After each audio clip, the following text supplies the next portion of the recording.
नमस्कार, मैं हूं आलोक और आप देख रहे हैं डेली 24 भारत। हरियाणा के कुरुक्षेत्र में प्रधानमंत्री नरेंद्र मोदी ने ज्योति सर का दौरा किया और महाभारत अनुभव केंद्र का अवलोकन किया। इस अवसर पर उन्होंने भगवान कृष्ण के पवित्र शंख के सम्मान में तैयार किए गए नए पंचजन्य स्मारक का उद्घाटन किया। कार्यक्रम के दौरान प्रधानमंत्री ने स्मारक और केंद्र की विशेषताओं को देखा और इस ऐतिहासिक और धार्मिक स्थल के महत्व पर जोर दिया।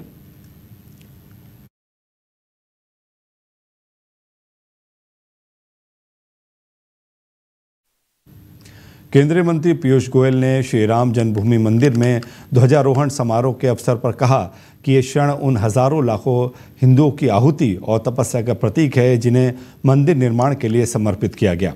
उन्होंने बताया कि प्रधानमंत्री मोदी के नेतृत्व में यह आयोजन लोगों में अत्यधिक खुशी और उत्साह का कारण बन रहा है। उन्होंने ये भी कहा कि ये घटना केवल मंदिर का नहीं बल्कि पूरे देशवासियों की आस्था और 140 करोड़ लोगों की श्रद्धा का प्रतीक है। जो आंदोलन वर्षों तक लाखों कार सेवकों ने, सामाजिक संस्थाओं ने, विश्व हिंदू परिषद हो, राम जन्मभूमि न्यास हो समिति हो, अलग अलग संस्थाओं ने, और उसमें राष्ट्रीय स्वयंसेवक संघ और भारतीय जनता पार्टी का अमूल्य योगदान रहा। जिस लड़ाई का हम सबको भाग लेने का मौका मिला, मुझे स्वयं को कई बार, चाहे वो अडवाणी जी की राम रथ यात्रा हो, अलग अलग कार्यक्रम, राम जन्मभूमि को रामलला का एक मंदिर का स्थान बनाने के लिए जो त्याग और तपस्या हजारों भारतीयों ने दी थी, हिंदुओं ने दी थी, उसका आज ध्वजारोपण होकर एक प्रकार से माननीय प्रधानमंत्री जी के नेतृत्व में देश को बहुत आनंद है, बहुत खुशी है कि उसका अंतिम आज कार्यक्रम। दिल्ली की सीएम रेखा गुप्ता ने मंगलवार 25 नवंबर को शक्तिनगर से अलग अलग जिलों में 70 नए आयुष्मान आरोग्य केंद्रों का उद्घाटन किया। इस अवसर पर मॉल टाउन के विधायक अशोक गोयल भी मौजूद रहे। मुख्यमंत्री ने बताया कि इन नए केंद्रों में लोगों को नियमित स्वास्थ्य जांच, डॉक्टर परामर्श, आवश्यक दवाइयां, मातृ और शिशु स्वास्थ्य सेवाएं, टीकाकरण, रोकथाम संबंधी सेवाएं, साथ ही सर्वाइकल कैंसर की स्क्रीनिंग जैसी सुविधाएं निःशुल्क प्रदान की जाएंगी। उन्होंने ये भी बताया कि आयुष्मान भारत योजना, जन औषधि केंद्र और वय वंदना योजना के साथ मिलकर ये आरोग्य केंद्र दिल्ली में एक समृद्ध स्वास्थ्य प्रणाली का हिस्सा बनेंगे। और अगली खबर बंगाल से, जहां आपको बता रहे पश्चिम बंगाल की मुख्यमंत्री ममता बनर्जी ने बनगांव में एक रैली के दौरान केंद्र पर निशाना साधते हुए कहा कि ट्रेन, हवाई मार्ग और सीमाओं की जिम्मेदारी पूरी तरीके से केंद्रीय एजेंसियों की होती है। पासपोर्ट, कस्टम और एक्साइज जैसी व्यवस्थाएं भी केंद्र सरकार के नियंत्रण में हैं। उन्होंने सवाल उठाया कि जब ये सभी व्यवस्थाएं केंद्र के हाथ में हैं तो राज्य पर घुसपैठ कराने का आरोप कैसे लगाया जा सकता है।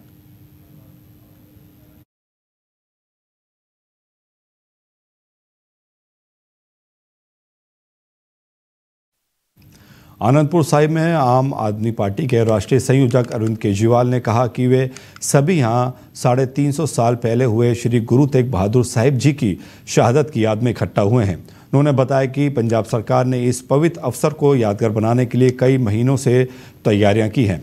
पूरे आनंदपुर साहिब की सफाई की गई है और ड्रोन शो, नगर कीर्तन सहित अन्य कई इंतजाम किए गए हैं। केजरीवाल ने कहा कि चाहे कितनी भी तैयारियां की जाए, फिर भी कुछ न कुछ कमी रह जाती है। यदि किसी भी व्यवस्था में कोई चूक हुई हो तो उन्होंने पंजाब सरकार, सभी मंत्रियों और स्वयं की ओर से माफी भी मांगी है। हम लोग 350 साल पहले श्री गुरु तेग बहादुर जी साहिब जी के शहादत जो हुई थी उसको याद करने के लिए, सम्मान देने के लिए एकत्रित हुए हैं। भाई मतीदास जी, भाई सतीदास जी, भाई दयाला जी, उन सब लोगों ने जो शहादत दी थी उसको सम्मान देने के लिए एकत्रित हुए हैं। मैं दिल से उन सब लोगों को सम्मान देता हूं और पूरी पंजाब सरकार, पूरी आम आदमी पार्टी की सरकार पिछले कई महीनों से इस पवित्र मौके को ऐतिहासिक बनाने के लिए लगी हुई है। पुलिस थानों में सीसीटीवी की कमी के मामले में सुप्रीम कोर्ट ने स्वतः संज्ञान लेते हुए केंद्र और राज्य सरकारों पर कड़ी टिप्पणी की है। न्यायालय ने कहा कि केंद्र सरकार मामले को हल्के में ले रही है और अभी तक कोई हलफनामा दाखिल नहीं किया गया है। अदालत ने यह भी ध्यान दिलाया कि राजस्थान में पिछले 8 महीनों में पुलिस हिरासत में 11 मौतें हुई हैं और देश में हिरासत में मौतों को बर्दाश्त नहीं किया जाएगा। सुप्रीम कोर्ट ने केंद्र और राज्य सरकारों को 3 सप्ताह के भीतर अनुपालन संबंधी हलफनामा दाखिल करने का निर्देश दिया है। यदि हलफनामा नहीं दिया गया तो संबंधित एजेंसियों के निदेशक अदालत में स्पष्टीकरण के साथ पेश होंगे। इस मामले की अगली सुनवाई 16 दिसंबर को निर्धारित की गई है।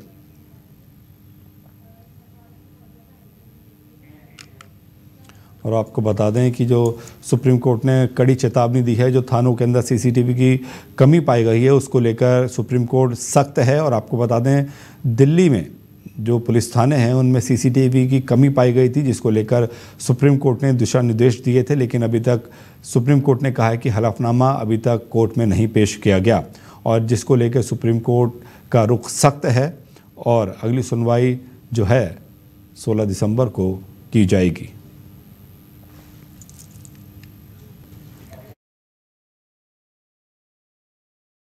भारत पर जी धन्यवाद। सुप्रीम कोर्ट ने सख्त चेतावनी दी है कि जो अभी तक उन्होंने कहा था कि जो पुलिस के अंदर सीसीटीवी की कमी पाई गई है उसको लेकर अभी तक हलफनामा नहीं पेश किया गया। क्या कहेंगे? नहीं, इसमें बिल्कुल अच्छा है और एक सराहनीय है। सुप्रीम कोर्ट की टिप्पणी होता क्या है कि अगर आम जनता के साथ देखा जाए तो नॉर्मली अगर किसी भी थाने में कोई आम व्यक्ति जाता है तो मुझे नहीं लगता कि पुलिस उसको प्रॉपर ट्रीटमेंट दे पाती है। मतलब उसका व्यवहार ऐसा रहता है बिल्कुल अननेसेसरी। और ऐसा देश का कोई भी थाना नहीं है जिसके 99% थानों पर आरोप नहीं लगे होंगे पुलिस ने पैसे वसूली करी हो या पीड़िता या पीड़ितों के साथ में अभद्र व्यवहार किया हो। और अगर हाल ही में एक विषय हुआ है कि मामला था परमवीर सिंह सैनी बनाम बलजीत सिंह मामले में जो 2020 का जो सुप्रीम कोर्ट का निर्देश था उसको देखकर सुप्रीम कोर्ट में हर थाने में सीसीटीवी के लिए कहा गया था। लेकिन अगर देखा जाए सीसीटीवी होते हैं थाने में, लेकिन वो परिसर में होते हैं। एक तो कार्यालय में सीसीटीवी नहीं होता। एक जिस जगह हमको अपराधियों को या फिर किसी को अगर हमें बिठाना है रखना उसमें सीसीटीवी नहीं होगा। क्यों नहीं होगा? क्योंकि वहां पर हमको उसको टॉर्चर करेंगे तो उससे हमको धन या फिर अन्य तरीके का अपने या तो अपना आपको कहलवा देंगे, उससे अपराधी बना देंगे या फिर उससे धन की वसूली हो जाएगी। तो इस पर सुप्रीम कोर्ट की राय बिल्कुल ठीक है, सब लोगों को सहमति जतानी। और दूसरा सबसे इसमें जब सुप्रीम कोर्ट ने पहले ही इसमें निर्देश दे रखा था तो इसमें जो केंद्र सरकार को भी इस पर हर एक थाने में हर एक स्टेट के डीजीपी को लागू कर देना चाहिए। सीसीटीवी लागू होते हैं सिर्फ अभी भी देखा पिछले हफ्ते हवाई लागू होते हैं। आदेश जारी हो गया, चीजें समाप्त हो गई, लेकिन निचले स्तर तक नहीं जा पाता। तो इसके लिए इस बार सख्त टिप्पणी है और इस बार कुछ ना कुछ देखने को बहुत अच्छा रहेगा। क्योंकि कई बार है कस्टडी में लोगों की मौत हुई है, उसके बाद में होता है कुछ नहीं, जिसका भाई, जिसका पति, जिसका बेटा होता है वो सब खत्म हो जाता है। जबकि विकास जी सुप्रीम कोर्ट ने राजस्थान का संज्ञान लिया है कि वहां के थानों में कुल 11 मौतें हुई हैं। विकास जी आवाज आ रही है आपको मेरी? हाँ बिल्कुल जी। सुप्रीम कोर्ट ने राजस्थान का संज्ञान लिया। उन्होंने कहा है कि वहां के थानों में 11 लोगों की मौत हो चुकी है अब तक। सुप्रीम कोर्ट ने मतलब राजस्थान का एक नॉर्मली उन्होंने संज्ञान ले लिया। ऐसा कोई, मैंने बोला था ना, ऐसा कोई राज्य नहीं, ऐसा कोई डिस्ट्रिक्ट नहीं है, लोकल स्तर पर नहीं जिस जगह पुलिस की इतनी हरधर्मिता चली हुई है। क्योंकि हमारे कानून में अगर देखा जाए पुलिस को अधिकार बहुत ज्यादा दे रखे हैं। पुलिस को अधिकार बहुत ज्यादा है क्योंकि पुलिस को एफआईआर से लेकर चार्जशीट तक सारी चीज सबमिट करनी होती है। चार्जशीट में कुछ भी मनगढ़ंत बना दे और पुलिस को चार्जशीट एफआईआर होने के साथ ही उसको जेल भेज देना। अब बंदा बरी होगा या नहीं होगा एक बात का विषय लग जाए। ऐसे भी बहुत से लोग हैं जिन्होंने 10-20 साल सजा पाकर आए और बेचारे बरी हो गए, मतलब उनका तो जीवन ही समाप्त हो गया। तो केंद्र सरकार को इसमें कानून में भी संशोधन करना चाहिए। जो पुलिस को जो अधिकार, एक्स्ट्रा अधिकार जो ले रखे हैं वो अधिकारों पर रोक लगनी चाहिए और फिर से कानून में संशोधन हो जिससे आम जनता के लिए एक सुचारू रूप से न्याय मिल पाए। जी बहुत धन्यवाद विकास जी हमसे जुड़ने के लिए, तमाम जानकारी साझा करने के लिए। जो सुप्रीम कोर्ट है वो सख्त रुख दिखाया है क्योंकि जो थाने के अंदर सीसीटीवी हैं वो कम पाए गए थे, जिसको लेकर हलफनामा दाखिल करने के लिए कहा गया था।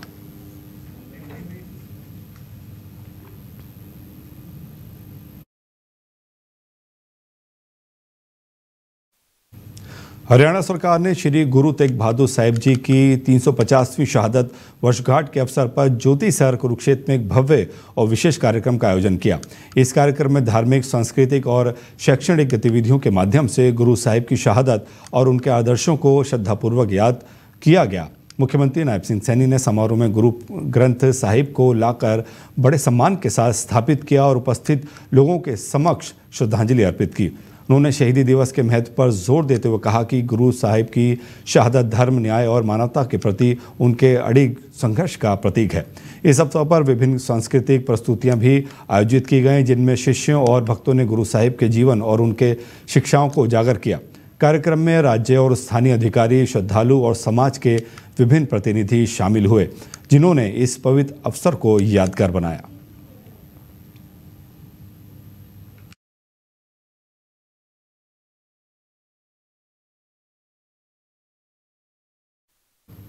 चमोली में स्थित बद्रीनाथ धाम के कपाट दोपहर 2:56 शीतकालीन बंदी के लिए विधिपूर्वक बंद कर दिए गए। इस अवसर पर बड़ी संख्या में श्रद्धालु मौजूद रहे और मंदिर परिसर को विशेष सजावट के तहत करीब 12 क्विंटल फूलों से खूबसूरती से सजाया गया। समारोह में धार्मिक विधियों का पालन किया गया और श्रद्धालुओं ने इस पवित्र समय का आनंद लिया।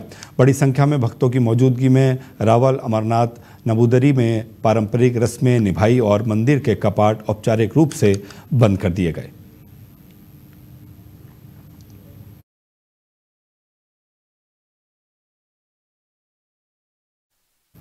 देहरादून में शिक्षा विभाग ने फर्जी दिव्यांग प्रमाण पत्र का इस्तेमाल करके 51 शिक्षकों की नियुक्ति मामले में नोटिस जारी किया है।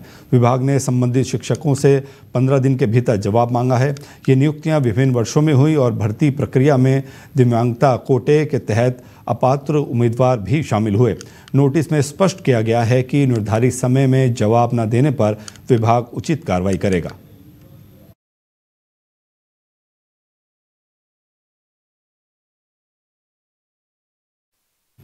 राजस्थान की अंता विधानसभा सीट पर कांग्रेस की जीत के बाद नवनिर्वाचित विधायक ने मंगलवार 25 नवंबर को विधानसभा में सदस्यता की शपथ ली। इस शपथ ग्रहण के साथ ही कांग्रेस का संख्या बल बढ़कर 67 हो गया है, जिससे विपक्ष की ताकत और रणनीति को नया आधार मिलने की उम्मीद जताई जा रही है।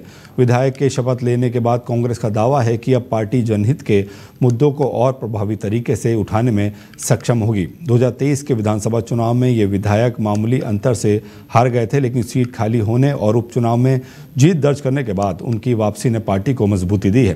कांग्रेस नेताओं का कहना है कि उनके अनुभव और क्षेत्र में मजबूत पकड़ का फायदा पार्टी को सदन में मिलेगा। इस वापसी को संगठन ने पार्टी की मजबूती और सदन में प्रभाव बढ़ने के रूप में देखा है।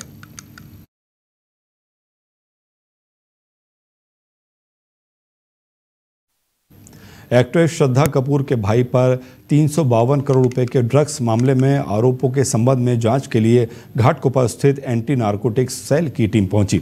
इस कार्रवाई के तहत मामले की जांच और जरूरी पूछताछ की जा रही है।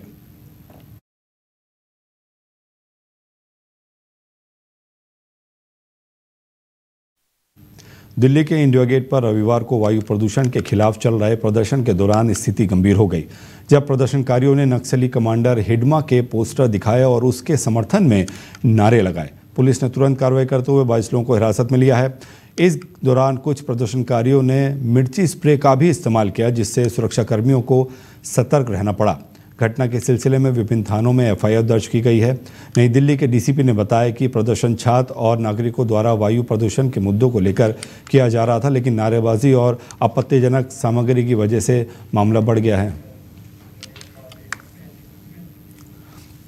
और इस खबर पर जुड़ रहे हैं हमारे साथ managing editor doctor Ramesh Thakur.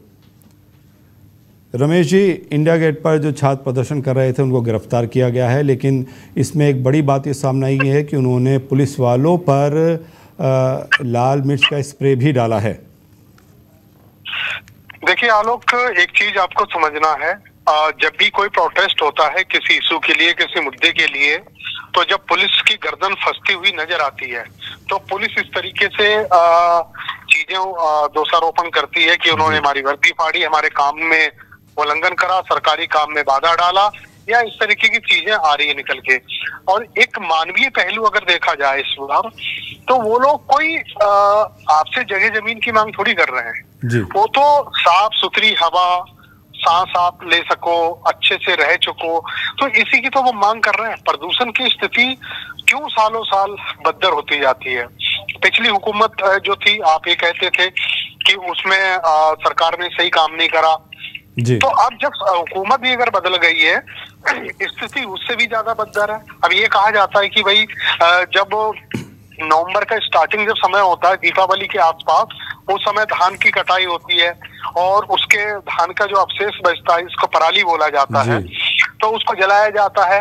अगर हरियाणा में, पंजाब में जलाया जाता है तो उसकी हवा उड़ के दिल्ली तरफ आती है। अगर इधर यूपी में अगर जलाया जाता तो उसकी भी हवा आती है। अब इस समय वो भी बहाना नहीं चलेगा क्योंकि इस समय धान कट चुके हैं, गेहूं की बुआई हो रही है, इस समय पराली जल नहीं रही है। बावजूद भी स्थिति अगर ऐसी है तो इसमें तो हुकूमत को सोचना चाहिए।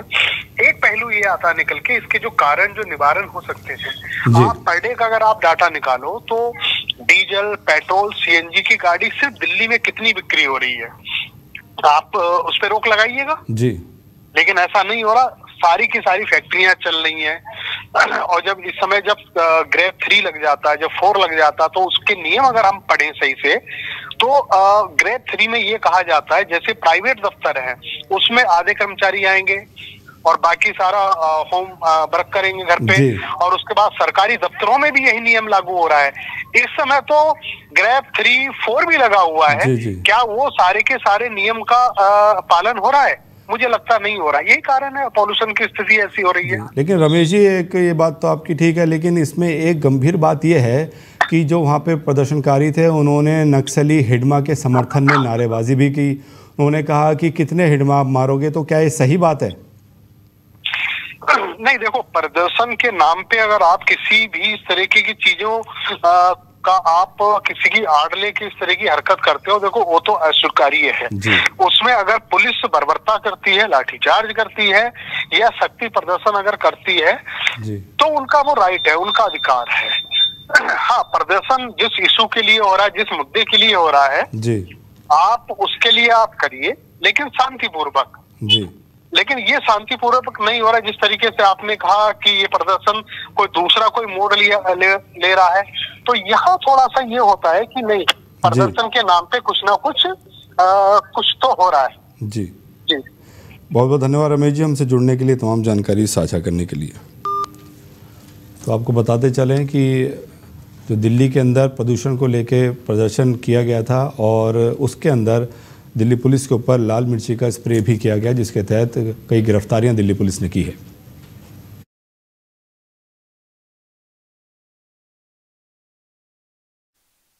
देहरादून में 27 से 30 नवंबर तक अखिल भारतीय विद्यार्थी परिषद का 71वां राष्ट्रीय अधिवेशन आयोजित किया गया है। ये उत्तराखंड में पहली बार हो रहा है और राष्ट्रीय महामंत्री ने बताया कि इस कार्यक्रम में देश भर से लगभग 1500 कार्यकर्ता भाग लेंगे। अधिवेशन के दौरान एबीवीपी की विभिन्न गतिविधियों और लघु भारत का प्रदर्शन भी देखने को मिलेगा, जिससे संगठन की कार्यशैली और महत्व को उजागर किया जाएगा।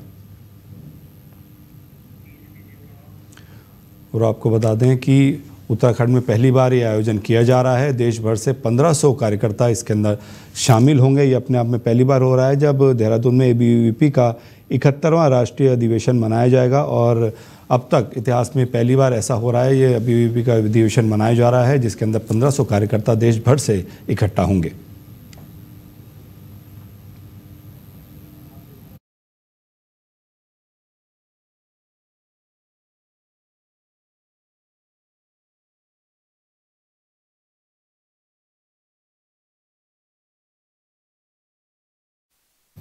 पंजाब के डीजीपी गौरव यादव दिल्ली में चुनाव आयोग के कार्यालय से निकल गए। उन्हें तरनतारन विधानसभा उपचुनाव के दौरान पुलिस के कथित दखल को लेकर दर्ज शिकायतों की जांच के लिए चुनाव आयोग ने तलब किया था।